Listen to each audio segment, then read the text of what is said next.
Hello, this is Brian Oughton of Apologetics315. Today's interview is with Scott Klusendorf. Scott is president of the Life Training Institute, found online at prolifetraining.com. Scott travels throughout the United States and Canada training pro-life advocates to persuasively defend their views in the public square. He's participated in numerous debates, given countless lectures, and is also author of The Case for Life, Equipping Christians to Engage the Culture.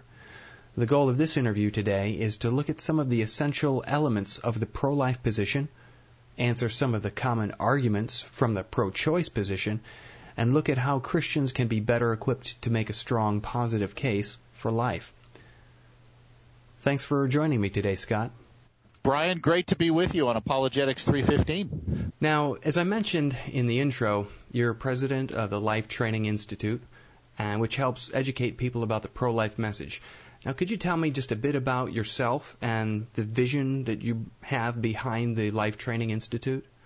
Well, in a sentence, Life Training Institute exists to equip pro-lifers to make a case for life in the public square, to do that graciously and yet persuasively.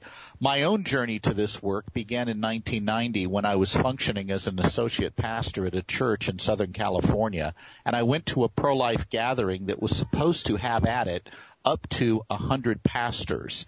And regrettably, there were only 4 other clergy in the audience that day. But thankfully, the speaker was so persuasive and so good at what he did that I was compelled to get involved in this work. And 6 months after hearing that presentation, I resigned my position with the blessing of the church to work full-time equipping pro-lifers. Wow, that's good.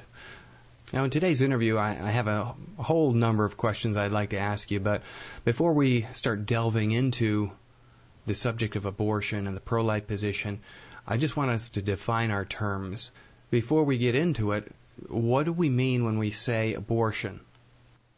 We mean the ending of a pregnancy, either through a direct clinical means, meaning where we end the life of the developing human being through a surgical procedure, or through an accidental means, such as miscarriage. But typically what we are speaking of is the direct and deliberate ending of an unborn human's life through a surgical procedure or through a chemical procedure, such as RU46. Many people have probably heard short-term and late-term abortions. What are those terms, and what makes them different? Well, legally, abortion is allowed in the United States and in Canada up until the moment of birth, even during the birth process, if we want to get right down to it, technically speaking. Late-term abortion refers to those procedures that are done in the 3rd trimester, meaning months 7, 8, and 9. Mid-term abortions refer to those that are done months 4, 5, and 6, and early abortion the first 3 months. So that's what we mean when we make those distinctions between late and early-term abortions. Okay. Now, I've heard a lot of pro-lifers use terminology like abortion is murder. You might even see that on a bumper sticker or through some email or something. Is it really the same as murder? Is this using detrimental terminology to the overall position? And how do you see the wise approach to using terms like that? I see the use of the term murder as counterproductive as long as abortion remains legal as an elective procedure. It is typically a legal term, so I prefer to use the phrase unjust taking of human life or unjust killing. Do you think as well that it's emotionally charged and it complicates the issue? Do you think it's just unwise as well? It might be in some contexts. My bigger issue is just trying to be as precise as we can with the language, and since murder typically relates to a legal context, I would prefer to use the unjust taking of human life. Though some would call it murder, I don't think it's intellectually dishonest to call it that by any means. Mm-hmm. But a more precise way of speaking, and I think it's important for us as pro-life advocates to be as precise as possible, would be to call it the unjust taking of human life. Mm-hmm. A little bit later, I'll be asking you more about the tone and the angle that we who hold the pro-life position should take, just in being Christ-like and being wise as well. Mm-hmm.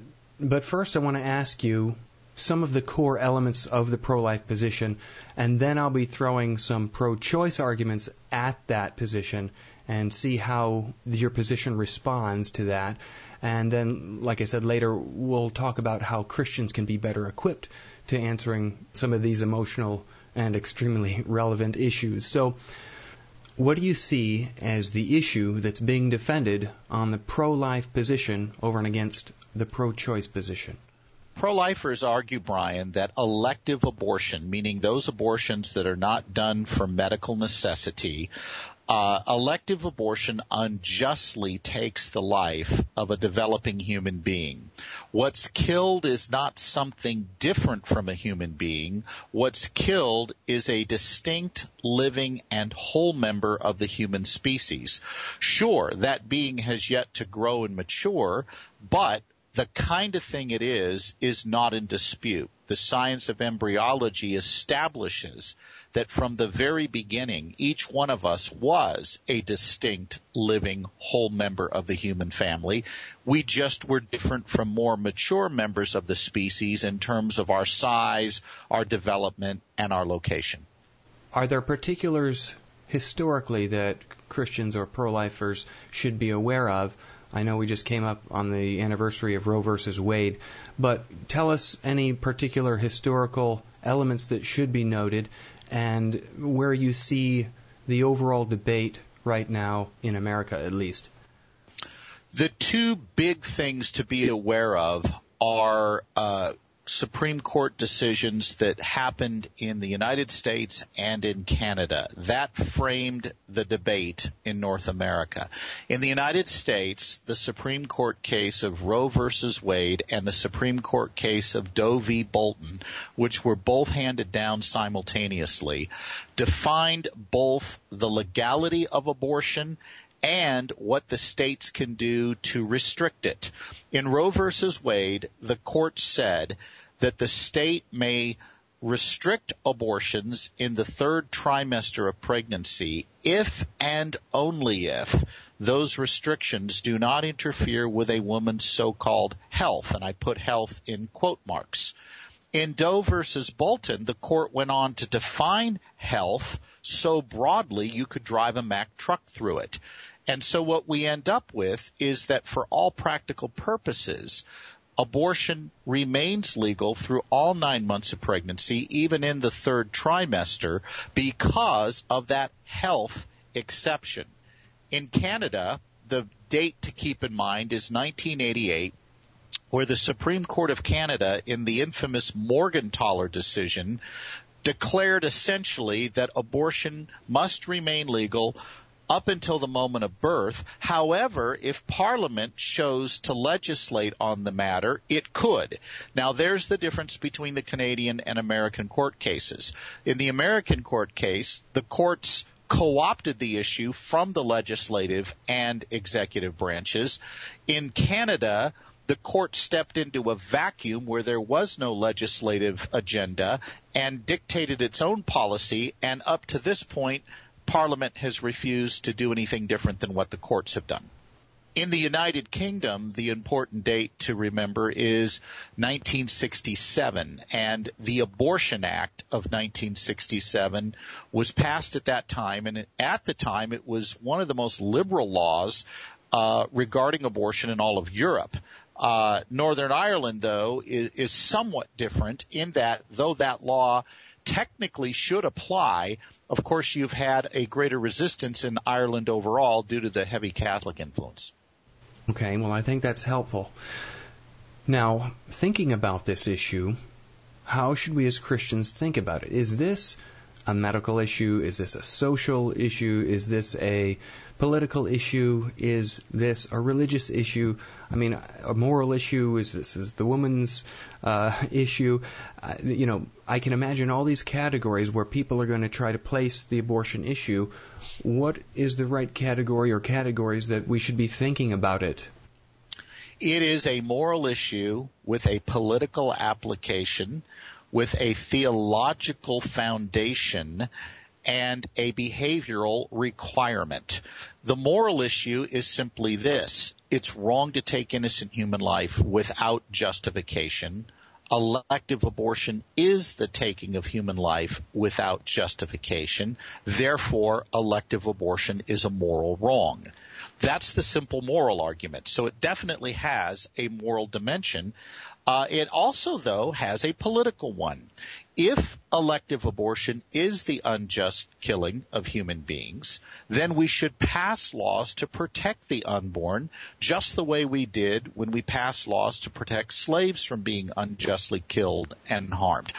Just like we did when we said that men can't beat their wives, and so forth and so on. If the unborn are human, it makes perfect sense to pass laws protecting them. And that shouldn't come as a surprise that anyone would think that way. Theologically, I differ from some pro-lifers in how I defend the pro-life view. Typically, what happens is pro-lifers run to Psalm 139 and say, see, God knitted us together in our mother's wombs. We're fearfully and wonderfully made. Therefore, abortion's wrong. I think you can go that way, but it's not going to persuade a critic who is going to look at the passage in Psalms and say, wait a minute, that's poetic language. That's a poetic passage. How can you build a doctrine on that? So I'll go ahead and grant, for the sake of argument, that Scripture is silent about the humanity of the unborn, and Scripture is silent about abortion in general. And I can still argue that the Scriptures are pro-life. And here is your theological dimension that I mentioned a moment ago. And the way I'm going to get at that, Brian, is to simply argue that the Bible is clear that all human beings have value because they bear the image of their Maker. And because they bear the image of their Maker, the shedding of innocent blood is strictly forbidden. Those 2 points are brought out in Genesis chapter 1, Exodus chapter 23, Matthew 5:21, James chapter 3, just to name a few.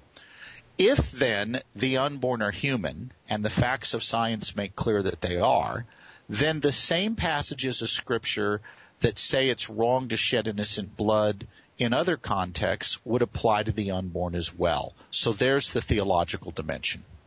Great stuff. Now I want you to go into these pillars, if you will, of defending the pro-life position with science and philosophy. And in your website, prolifetraining.com, one of the things that you provide is sort of a 4-point acronym. Some would say SLED, S-L-E-D. Mm-hmm. Can you lay out what those main pillars are and their relevance to the issue? Well, as I said a moment ago, pro-life advocates argue that elective abortion unjustly takes the life of a developing human being.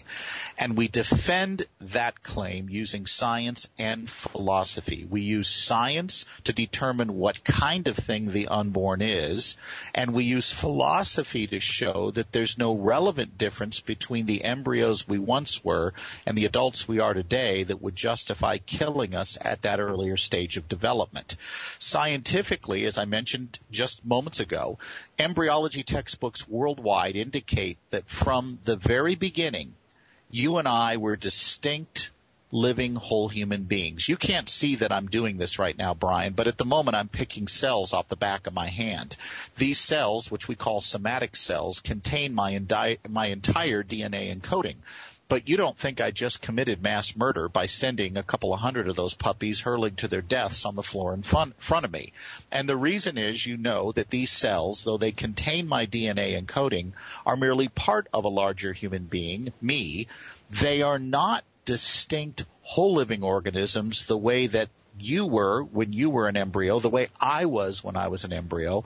In other words, there's a difference in kind between each of our bodily cells and the embryonic human beings we once were.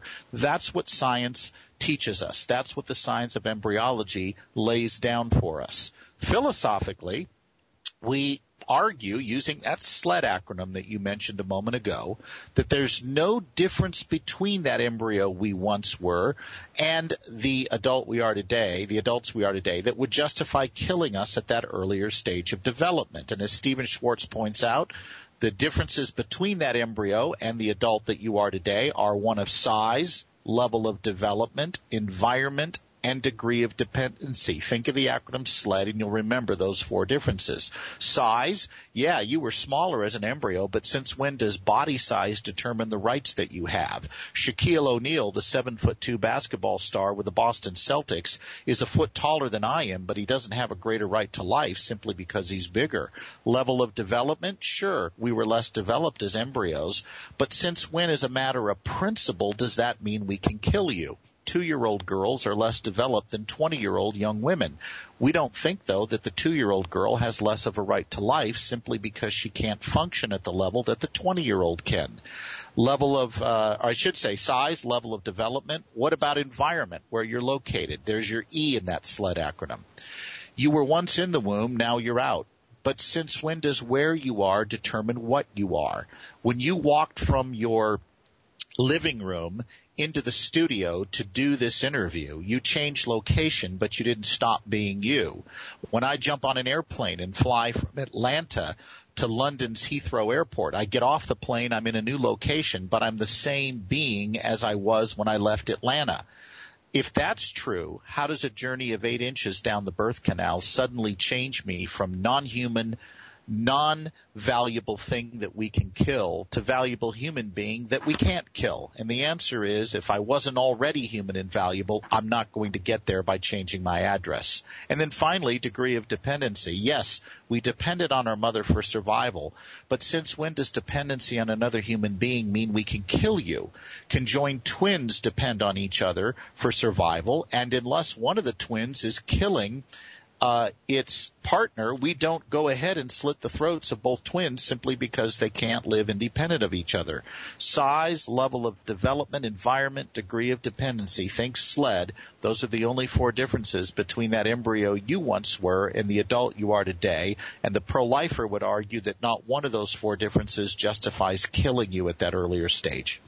Now, the real-world application. I'm going to throw a few contrary or questioning views on the subject, or how this plays out. Nowadays, right, a couple's going to meet, they hook up, they have a short relationship, which probably will include sexual interaction. It causes a pregnancy, and for any number of reasons, they don't want the child, they're not in a good position financially, the mother is really young, etc. They see it as normal nowadays, or completely acceptable as an option for them to terminate that pregnancy. And I could go on and list, of course, lots of other reasons. Maybe a married couple finds out their child is deformed or somehow going to have some sort of complication and not be what would be considered normal and healthy. So they would opt for an abortion. In fact, this is something that doctors are going to possibly advise them to do. Now, I list those things to make the point that this is obviously a strongly held view in secular culture, and there are any number of reasons people could give for having an abortion. Some are more socially acceptable than others, but the first question addressing that sort of mindset in the culture is, are there situations when abortions are okay? Well, as a pro-life advocate, I can think of a case where ending the pregnancy is not only permissible, I see it as the right thing to do. If you have a case of ectopic pregnancy where the embryo implants on the inner wall of the fallopian tube instead of the uterine wall where it belongs, if you don't terminate that pregnancy, which will end the life of the developing embryo, you will have a situation where the mother will hemorrhage to death because as that tube grows, or as that embryo grows in that narrow tube, the mother will experience a bursting of that tube, and that will result in hemorrhaging that will end her life. The Centers for Disease Control are very clear that this is an extremely grave situation for any pregnant woman. In that case, here's the question. What is the greatest moral good we can achieve? Do nothing and let 2 humans die, or act in such a way that we save 1 life, even though the unintended and unavoidable result is the death of the embryo, who, by the way, can't survive anyway, in that tube, or should the mother die at that point? So what is the greatest good we can do? And my answer is you act to save the mother's life, even though there's an unintended and unavoidable result that you wish you could avoid but can't. The right thing to do is to save the mother in that case. Okay, so looking for the greatest moral good. What about situations such as rape? I don't know how many times I've heard this is almost the first salvo from the pro-choice side. Right. What if your daughter was raped? Would you want her to bring the rapist's child into the world at 17 years old? And now that's a real-world situation that, it's dreadful. And most people, even who would say, I'm against abortion, if you presented them that option, they'd say, yeah, go for the abortion. That's a terrible, and that would justify it for them. What do you say to that? Well, when the pro-abortion activist throws the rape charge at the pro-lifer, he's not being honest. Because what the abortion advocate is really wanting to defend, or really believes, I should say, is that women have a fundamental right to an abortion for any reason, not just rape, for any reason. And sometimes, tactically, the best thing to do is to blow the smoke screen into the open. So I will very graciously say to the person, okay, I'll grant for the sake of discussion that we allow abortion in cases of rape. That's not my position, but for the sake of this discussion, I'll grant that. Will you join me then in opposing all other abortions that are done for elective reasons? What do you think the answer is? Oh, no, women have a fundamental right to an abortion. Well, if that's your position, defend that rather than hiding behind the rape case. But for the person who's more honest in bringing the question up, and there are people who are more or less pro-life, but they're just stumbling over this particular question, I take a different tack. And what I do with that person is I ask this question. Tell me, how should a civil society treat innocent human beings that remind us of a painful event? Is it okay to kill them so we can feel better? Now, right away, that's going to bring the discussion back to the question, what is the unborn? Because if the unborn are human, why should they be killed because they remind us of something painful any more than we'd kill a 2-year-old because he reminds us of something painful? Imagine if I did have a 2-year-old here with me. His father was a rapist. If the mother said, every time I look at this kid, I remember what happened to me, can I kill him so I don't have to have those memories? We would all be appalled. Well, the only reason people say abortion's okay because the child might remind the mother of the crime is if we begin with the assumption that the unborn are human. But that's begging the question, Brian, because the concept that the unborn are not human must be argued for, not merely assumed. So by asking the question, how should a civil society treat innocent human beings that remind us of a painful event, we get back to the question that really matters here. What is the unborn? Well, just a moment ago when you were explaining how it would be the right thing to do to terminate pregnancy if there was danger to the mother. What if we know that the baby is going to die only a few months after the birth because it has, say, severe birth defects? Many would say, surely, it's right and it's appropriate to abort in that situation. You're ending that suffering. You're not going through all of this ordeal. This child is going to die anyway. Why bring them into this world and into this mess? Well, my first thought would be, why are those of us who are going to live longer given the right to kill those who are going to live shorter? Imagine I had a 2-year-old in front of me, and he has a terminal illness. He's not going to live more than a couple of months. Would it be okay to slit his throat because he's not going to live as long as the rest of us? I think any person with a functioning conscience would say, no, you can't do that. Well, why not? Well, because he's a human being.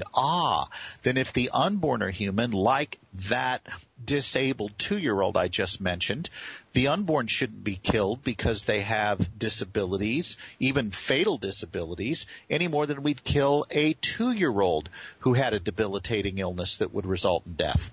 The question comes back to, what is the unborn? It always does. Oh, I'm glad you say that, because I was just going to say, clarify what are the underlying principles that guide us in judging whether or not there are valid reasons. And so you brought us back to what is the unborn. Do you see that as the principle that should be applied no matter what the situation then? It is the question that trumps all others. Now, granted, there are a small number of academics who will bite the bullet and say, I'll grant your premise, the unborn are human, and I'll kill them anyway. And we can talk briefly about that if you'd like, but that is not 99% of the public. Most people simply assume the unborn aren't human, and that's why they bring up things like economic hardship, a right to choose, privacy, trusting women to make their own decisions.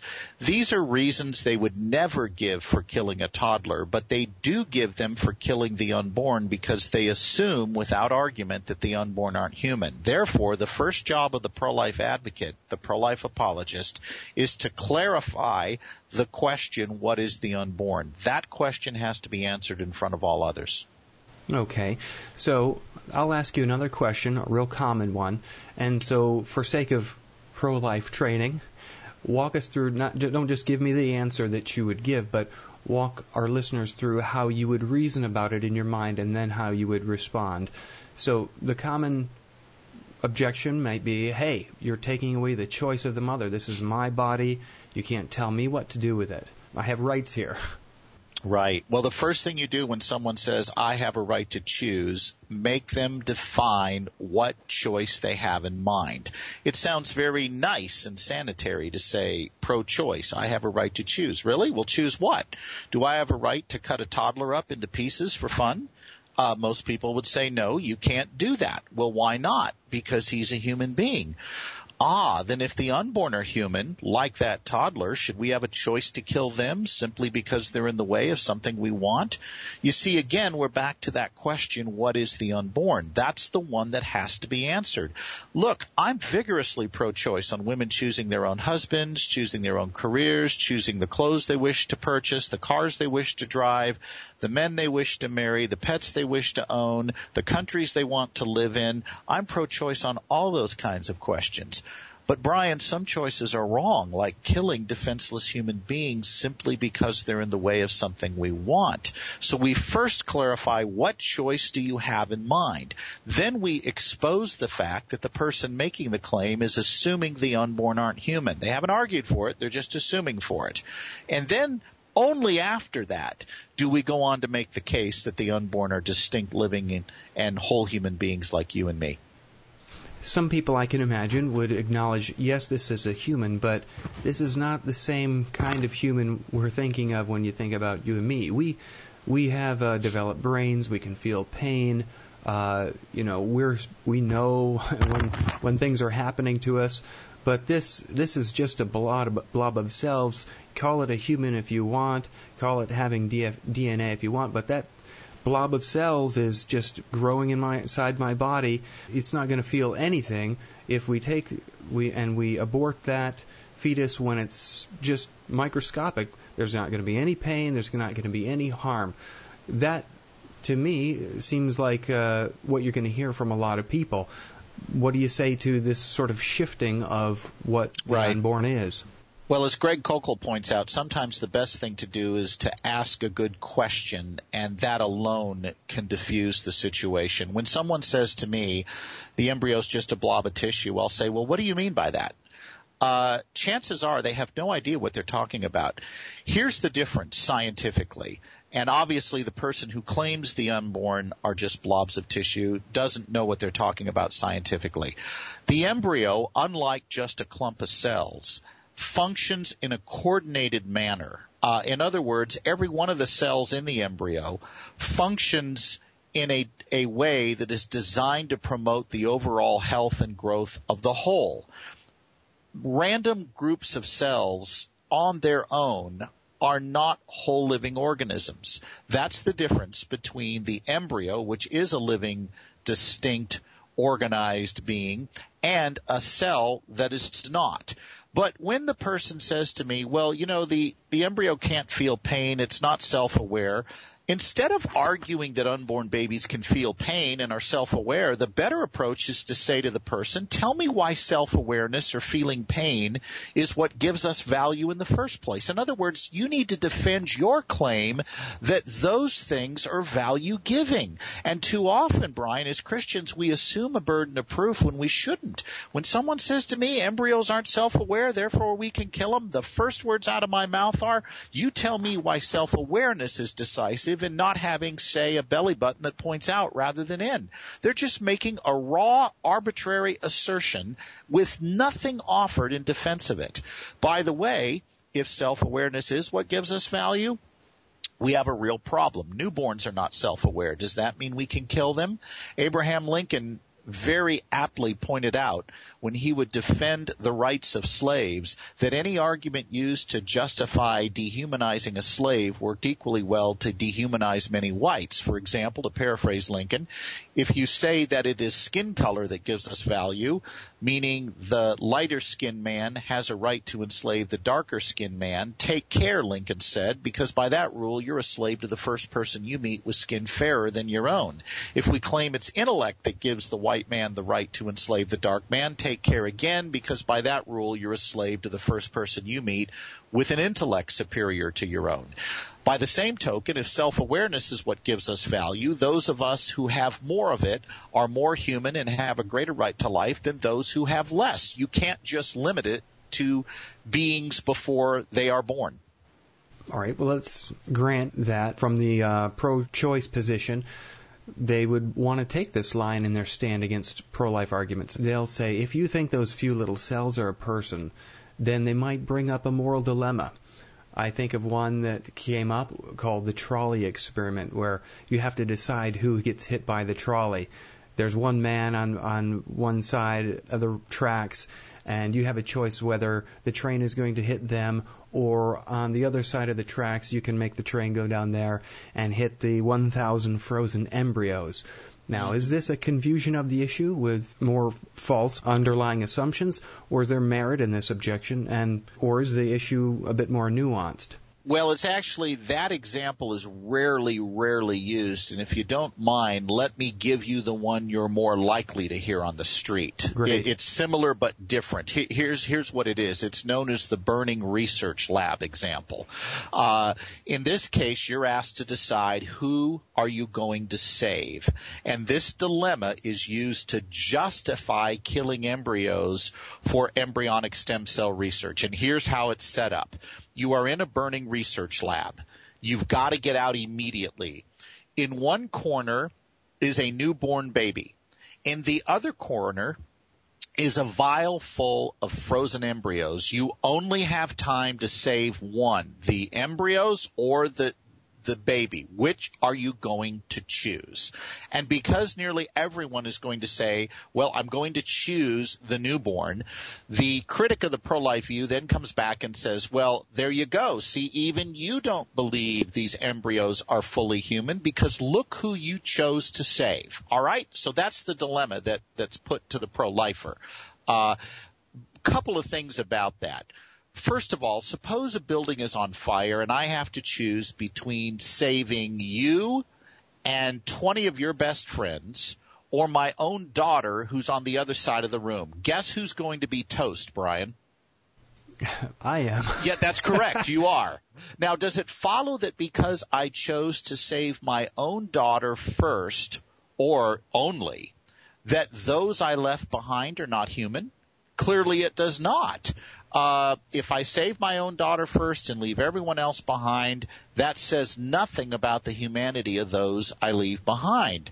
Moreover, the debate over embryo research is not about whom we're going to save first, but whom we're going to deliberately kill to benefit us.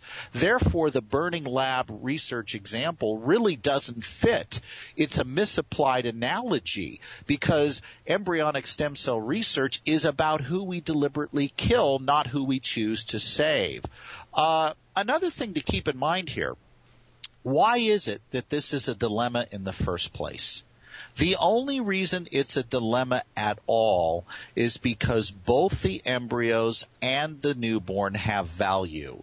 If one of them didn't, there'd be no dilemma here. So even in bringing up this illustration, the critic of the pro-life view is making the assumption that both have value. Great. Now I want to shift gears just slightly now. So we talked about the legality of abortion. So how should we go about arguing that abortion should be made illegal? When it comes to the question of legality, pro-lifers are almost uniformly in agreement that the law should state that unborn humans should not be unjustly killed. No one is arguing that you can never take human life. Only a strict pacifist would argue that way.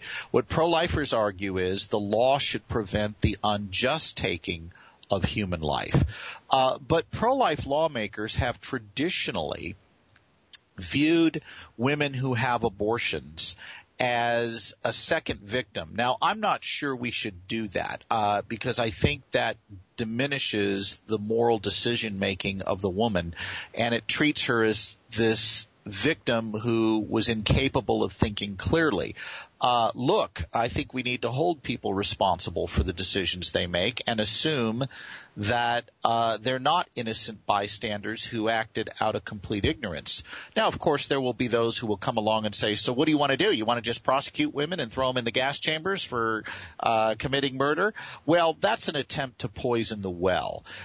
Here's the question I always ask when people say, so do you want to prosecute women who have abortions if abortion is made illegal? And my response is simply this, Brian. What's wrong with a law that says you shouldn't kill innocent human beings, and if you do, there will be consequences? The truth is, as long as the consequences fit the crime, I don't see what the problem is. Of course there should be consequences for taking the life of a defenseless human being. But as to what those consequences will be, that depends on a number of factors. Motive, intent, external circumstances, the same factors we bring to any homicide case. We don't automatically throw people in the gas chamber because they take the life of a human being. We weigh all of those factors, and we would do the same thing here if abortion was made illegal. So yes, pro-lifers do want to see abortion made illegal, at least elective abortion. But no, we are not arguing that any woman who has an abortion is automatically, with no other consideration, thrown to the gas chamber. That's ridiculous. Now, we talked about the need to have the right tone and manner when we're arguing for the pro-life position because inherently it's an emotional issue. But my question here, Scott, is what role is there for emotional appeals in the pro-life argument? Sometimes people would say, hey, you're making a lot of emotional appeals, or maybe you would show visuals of an abortion. They would say, hey, that's not fair. What are your thoughts on how we should argue, the tone we should have, and any sorts of emotional appeals and how they should properly be used? Well, there's nothing wrong with emotional appeals, provided they're not dishonest and provided they aren't the only line of evidence that we use. Mm-hmm. Take, for example, abortion pictures. I use them in my presentations.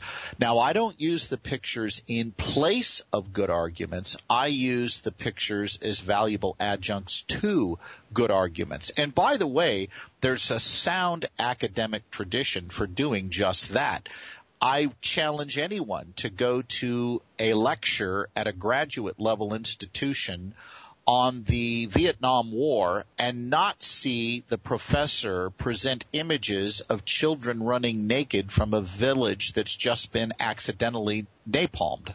I challenge anyone to go to a lecture on the Second World War and not see pictures of bodies stacked like cordwood in the death camps of Europe. Why do academics use these images? Well, not to manipulate people emotionally, but because the pictures convey truth in a way that words can't. So there's nothing wrong with a pro-lifer using images to convey his point of view, but I think tactically you want to go beyond just the images and make your scientific and philosophical case as well. We mentioned all the difficult situations people are in when they're faced with the choice for, having an abortion. And a lot of times it's just extremely crazy situations, financially, relationally, a lot of factors that are going to make life difficult if they bring that child into the world. And so those things are large factors in making them want to have the abortion. So when we're arguing for the pro-life position, what are the alternatives that should be presented? Are all these alternatives, say, adoption, are these really viable for the mother? And what sort of resources should be made available to whom we're saying, you should keep the child? Well, there's nothing wrong with pro-lifers offering to help women who face crisis pregnancies, and indeed they do. The number of pro-life pregnancy centers in North America are outnumbering abortion clinics well over 2-1. And these centers don't get federal funding. They have to operate on private donations. So pro-lifers are doing a lot to help women. But there is a little bit of a danger point here that we need to be careful of. Critics of the pro-life view, just like critics of budget cuts in Congress, love to say things like, okay, so what's your solution to this problem? What are you going to do about it? And they don't want to acknowledge the core issue. They try to shift the focus from the moral issue to the behavior of the pro-lifer. So I'll give you an example. You'll hear people say, well, you're against abortion? All right, fine. Are you willing to adopt all the children you don't want aborted? Well, suppose that I weren't willing. How does my alleged unwillingness to adopt a child justify an abortionist killing one? Imagine if I said to you, unless you agree to adopt my 4 kids by noon tomorrow, I'm going to execute them. Would I be justified executing them if you turned down my ultimatum? Obviously not. So again, how the behavior of the pro-lifer comes into play does not dictate the morality of abortion one way or the other. What you've got to look at is the primary question, what is the unborn? And I think, too, we have to watch out for pro-lifers unfairly being attacked for not assuming responsibility for all of society's ills just because they oppose the deliberate slaughter of an innocent human being. All right. Now, Scott, as we're reaching the end of our interview, would you go ahead and encourage people on their tone and their manner in dealing with others who are going to be sensitive to these issues as they're arguing for their position?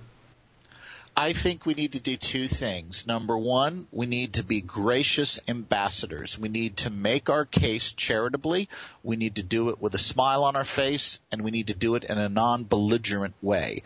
But at the same time, we need to be rock-solid persuasive, and we need to present arguments that cannot be dismissed as mere opinions, and we need to be willing to stand up and make those arguments. And that's why on our website at prolifetraining.com and in my book, The Case for Life, I try to present those arguments in ways that lay people can use, and it can make a difference. We are very tempted to think that, how is what I'm going to say going to make a difference?